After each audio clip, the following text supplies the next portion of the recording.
Hello folks, so in this problem we have the problem is I is equals to integral 0 to infinity sin x upon x dx. So I'm gonna solve this integral using Feynman's trick. So this is a trick of Feynman's trick which is used in to solve some integral problems. It is a very handy trick, so I will just try to show you that how to use it to solve a problem.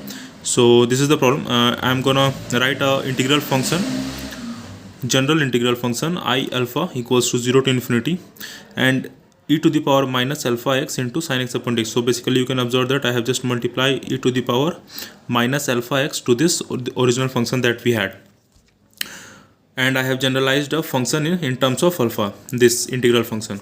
So this is the Feynman's trick. And now why did I do it? So there is a reasons for that. If you observe that in this in I alpha, in this integral, if you check the limit on alpha approaching infinity, it will approach to 0 because sin x upon x will approach to 1. On limit, if you are familiar with it, it is a very famous function. You can check on it.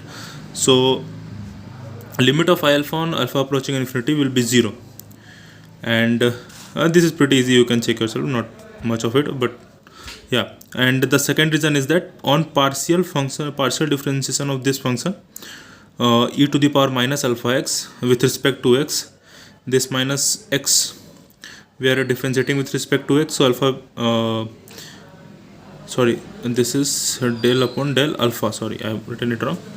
Partially differentiating with respect to alpha, so x will be treated as constant, so it will come on, minus x will come on outside. You know the differentiation of e to the power ax, like a treated as constant, so here alpha is the variable, x is constant, so this will be the partial differentiation.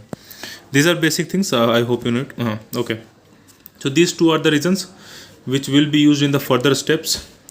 That's why we do this, assume this function.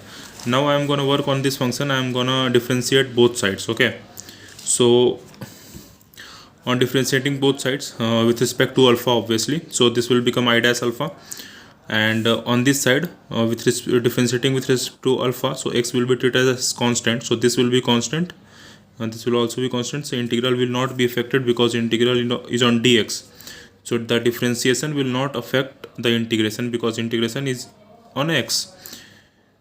Okay, so this will be differentiated because it has alpha term, so of course differentiating this with respect to alpha again.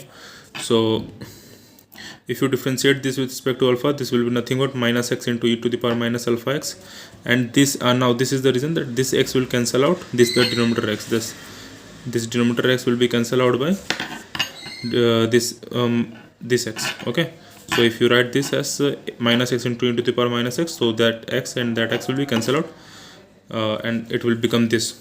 Okay, and now again if you move the differentiation that we have, now put integration on both sides. Okay, this can also be solved by using by parts also, but yeah, I am just putting the integration on both sides, so this will become I alpha, and this will integration of this will be nothing but minus tan inverse alpha. You know, no? Integration of 1 upon 1 plus x square is very famous, that it is tan inverse x. So similarly, in place of x we have alpha, and since this is a indefinite integration, there will be a constant of c. Don't miss it. It is very important in case of indefinite integration. So we have tan I alpha as this. Now I'm gonna use this that I explained, that limit, that I alpha on alpha approaching infinity is 0. So here, since we have calculated I alpha as this, so on alpha approaching infinity, this will be 0 and this will be minus, this will be pi by 2, minus pi by 2, tan minus infinity is pi by 2, so we can get the value of c as pi by 2. That you can see that I have used it here, and I have calculated the value of c as pi by 2. Now we have c, so we have calculated the whole function I alpha. The whole I alpha is nothing but pi by 2 minus tan inverse alpha, and I alpha was nothing but this that we have assumed earlier, this function I alpha. So I have written it as the original term, and now since we wanted to calculate this was our original problem, so in this one if I put alpha equals to 0, then this will become 1, so this whole will reduce to this only. So on alpha equals to 1, I will put alpha equals to 1 in this function, so it will equal to this, and alpha equals to 1,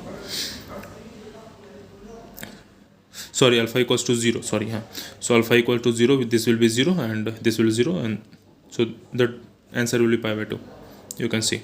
Yeah.